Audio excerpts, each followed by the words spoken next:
Hey everybody, Dr. Cohen here with Excel Chiropractic, and this is another part of our Excel 90. We are heading into that fitness block, and I have the honor, the pleasure of being here with Mr. Dan FitzSimons, the owner and one of the amazing trainers here at BodyFitz Personal Training. So without further ado, Mr. Dan FitzSimons, thanks for doing this today. Ben, nice to see you. Absolutely. So go ahead, tell us a little bit about the studio, how long you've been practicing here in Sandy Springs. Well, I've been practicing in Sandy Springs for going on 16 years now. We bought BodyFitz in July of 2001. We expanded 3 times in that location. A year and a few months ago, we got in this location down here next to LaFont Theater. It's been an absolutely amazing experience. Increased gross revenue, which is great, and of course the clientele's increased. Just a beautiful wide open space to really do what we want to do, which is functional training and helping every adult reach a better quality of life. Well, young and old. We have kids here too, up to 80, 82 years old. Excellent. I'm glad you said that, yeah, because one of the biggest misconceptions, I think, when it comes to personal training is not only, I don't want to start lifting weights because I don't want to get too bulky or anything like that, but it's, and the reason why I like to train here with you and, lift weights in general is to help with those functional activities, those movements we do during our life. And a lot of people, I think, are nervous because, well, when am I going to need to lift a barbell off my chest? When am I going to be trapped under a car? Can you explain some of those functional movements you're talking about? Right. So if we could look around the gym here, we don't have a traditional bench press, we don't have a traditional leg press.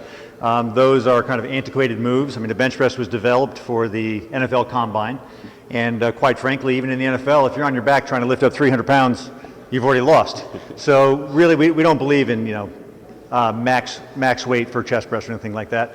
We want you, every adult, every child, every human being to be able to move like an athlete. Even you may not be an athlete, but we want you to be able to move like an athlete. We want you to be able to do your chores and your daily activity better than you've ever done before. Awesome. How many times have you heard somebody carrying even the groceries or a piece of furniture, they take a wrong turn, they blow their knee out. All the time. They reach into the trunk of the car and hurt their back. They haven't learned how to move properly. They haven't exercised the way they move. They might be in a gym doing machines, We won't name all the other gyms, but you sit down in the equipment, you do a bench press, you do a curl or even a row, and you're sitting in a machine. And how often are you sitting down when you got to move a lot of weight? Sure. Pick up your child, pick up the groceries, run up a flight of stairs. We want you to be able to move in every way, shape, or form that you do in real life. And that doesn't matter what age you are. We have people that are 65, 70 years old doing the same exercises that 20-year-olds are doing, maybe a little bit slower, or maybe not. I mean, some of our 20-year-olds unfortunately are in worse shape than most of our 50-year-olds, but you get the idea that we just want you to be able to move functionally, and that means doing everything you do in your daily life easier. So it seems like you have a very wide range of clientele, age-wise. So like you were saying, is it based on what activities that person wants to do, or do you kind of have an overall, mindset of how these people should be training in general? Well, there are, we have older adults that love to play tennis. We have older adults that are, cycling. We have the young kids that are playing sports. So we're going to gear some of their weight training towards those activities, but we don't want anybody to become one-dimensional. For instance, if I was doing triathlon, which I did for years, I still did a lot of cross training. I mean, heavy lifting, box jumps, lateral moves. Triathlon is linear. I want to be able to move side to side and up and down as much as possible. A tennis player might need a lot of rotation stuff, but we also want them to have powerful quads, powerful shoulders, powerful back, so that they can do all the, function in their everyday activity as well as play tennis well. Awesome. And then of course, as we get older, it's more about being well-rounded in everything that you do. We want to make sure that all 648 muscles are developed the way they're supposed to be in equal proportions so that you don't become imbalanced. Imbalances lead to injuries. We work with a lot of different ages and at Excel, I know you do here. I think a lot of people might be hesitant, and you tell me if I'm wrong, but someone might think, I'm at this stage in my life. I'm too old now to start lifting weights, to start hitting the gym. Is that a proper mindset, or is anyone welcome? Anybody's welcome. My last client made it until he was 90. Unfortunately, his prior years of being a pilot and sitting in the cockpit while smokers were around him for 20 years. Can you believe they used to smoke in an airplane? It's just unbelievable. But he has a diminished lung capacity. He was getting low oxygen to the brain, and so as he got into his late 80s and 90s, he lost his ability to keep his stamina up. So quite frankly, if it wasn't for his weight training, he might not have been on his feet for that long. But he's in a home now, but he's functionally, mentally, he's great. He can't walk anymore. He's fallen and broke his hip. But my point is that he kept his weight training. He started his training with me at 70 and went all the way, 74, and all the way until he was almost 90. We have clients here, plenty of clients that have started here in their 70s and 80s. Wow. And they wish to God they started sooner.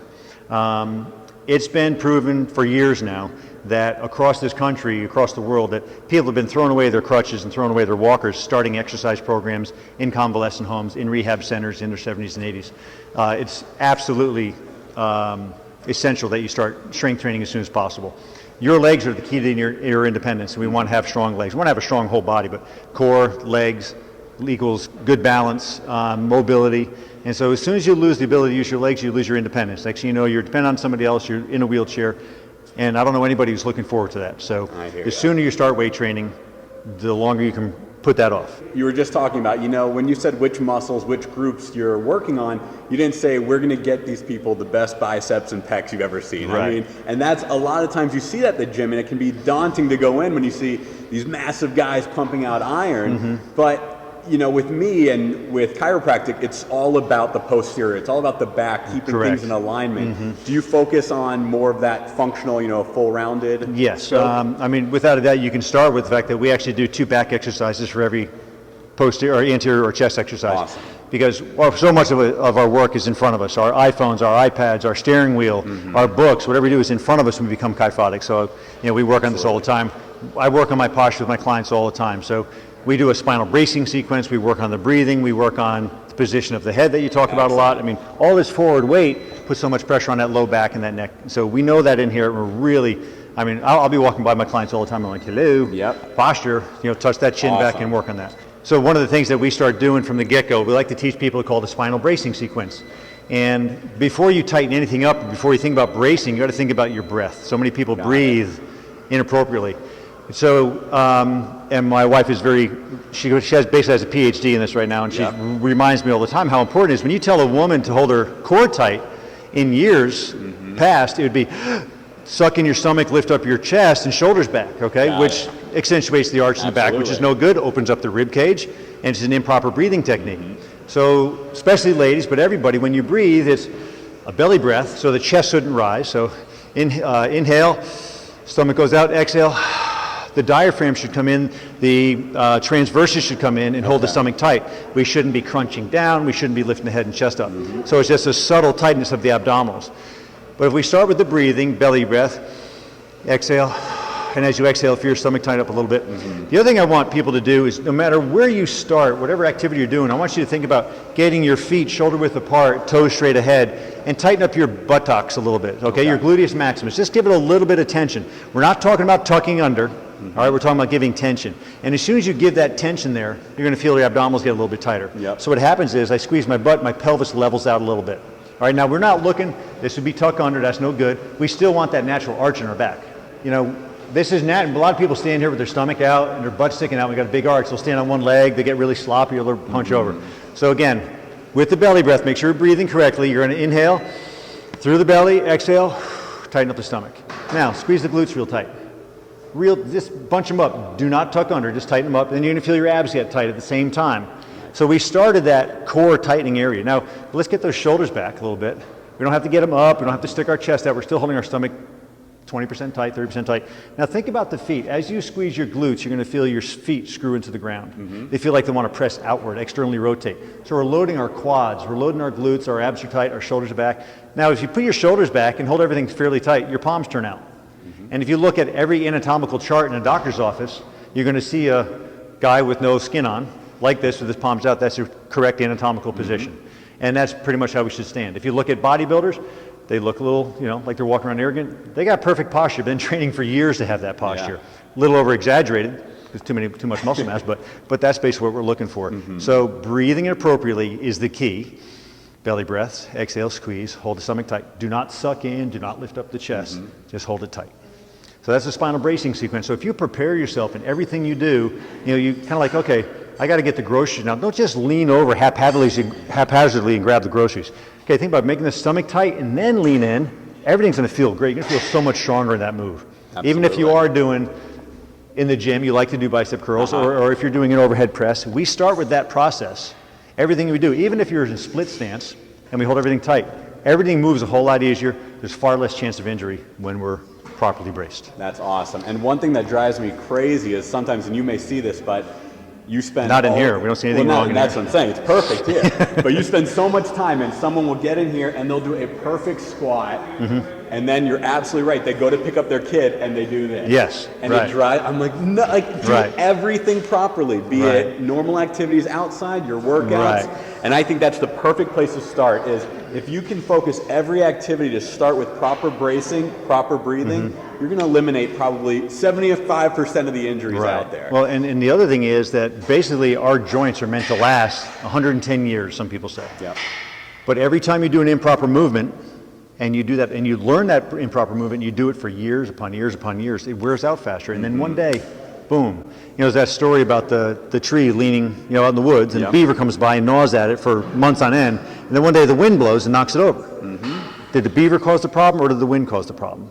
So is it your improper movement for 10 years cause all of a sudden one day your back to just go, pow, oh my God, I don't even know what I was doing, it hurts, And so it's those improper movements that build up, that wear your knee out, that wear your elbow out, that wear the neck out. And with your head, that forward tilted head syndrome, and the dowager's hump, and the arthritis. It's Absolutely. if we don't teach our kids today, our little ones especially, we don't start teaching them today how to stand upright and get those devices up in front of the heads, we've got a host of problems. You're going to have your kids and grandkids are going to have plenty of work to do. Too much business, I know. I don't want that much business. Right. No, but you're right. We're seeing these degenerative changes in children now that we wouldn't expect to see until they're at least 40 years old, because we're all in this downward angle. Yeah. So the fact that you talk about the 2-to-1 pulling versus pushing is awesome. It's going to naturally activate these muscles to keep them upright. The bracing sequence to really help. I mean, one thing I remember in school, someone told me, a professor told me that we would be out of business, chiropractors as a whole would be out of business if everyone strengthened their glutes and their hamstrings. Right. But easier said than done, and that's why So we have a lot of you hear clients. posterior chain. A lot of people like to talk about they don't realize the posterior chain is everything from the back of the head, from the top of the head, all the way down to your heels, and it's all that backside that's going to keep you up forever. So everybody's looking for good biceps and chest. Guys are. Very rarely do they look for those nice quads because they're covered up in jeans all the time. But True. I tell you, it's the lower extremities, the glutes, and then the backside that's the most important. We're not looking to make fitness models in here. We're looking to make highly functioning people, human beings. We want to be highly functioning at all times. So I did a post today about my dog sitting there looking out the window in the gym. He's pretty ripped looking. And I said, boy, if we fed ourselves the way we feed our dogs, and they got the activity they got, I said maybe we would look like them too, minus the fur. But I mean, they are. Some of us. We feed them small portions 2 or 3 times a day. They get plenty of exercise, and they're ripped. What a crazy concept. Yeah. And so you got to play and you got to eat right. I love it. There's so much involved. I know. You've already basically harped on it a lot. I mean, the functional movements, I think, is one of the most important things that you guys just dominate in Sandy Springs, in Atlanta, in the Southeast. But are there any other things? Why BodyFitz? Why should someone get a trainer? Well, Get them in here. number one, hopefully he's a good trainer, but the chances are that if you get a trainer that's reputable, you're going to get 25% greater results. Okay? So it's going to be a focused effort on you. I mean, I'm using a trainer here at the gym, and I've already, it's night and day. If I'm training myself or I'm working out by myself, it's like there's lots of interruptions. I'll find other things to do. So get a trainer. It's time focused. It's efficient. Money well spent. It's better than spending it on the doctor. Number 2, BodyFitz. We got career-oriented personal trainers. Chantrell's got her doctorate. She's been with me for 13 years, I believe, maybe going on 14. I'm going to be here 16 years. So we got Heath, Chantrell, Leah, all 8, 9, 10 years. We got PhDs. We got doctors of exercise corrective specialists. NASM, ACE, awesome. And NSCA, certified personal trainers. Of course, you got Jenna, one of the newer additions, and Jake. We just got a fantastic staff. So, bunch of females, a bunch of males, and you basically can get any kind of workout you want. We can tailor it to your needs. We're looking out for you. You may know what you want. You may think you eat right. We're going to help you in any area that you need help in. Chances are you're not. Unfortunately, I mean, I met a lot of people who are swear to God, they eat so well and they know how to exercise and they don't have a clue. No offense. I mean, the best in the world, the best athletes in the world have coaches, right? Exactly. So the best speakers in the world have speaking coaches and speech writers. So exactly. Don't think you can't learn something from a trainer, even if you went once or twice just to learn some stuff.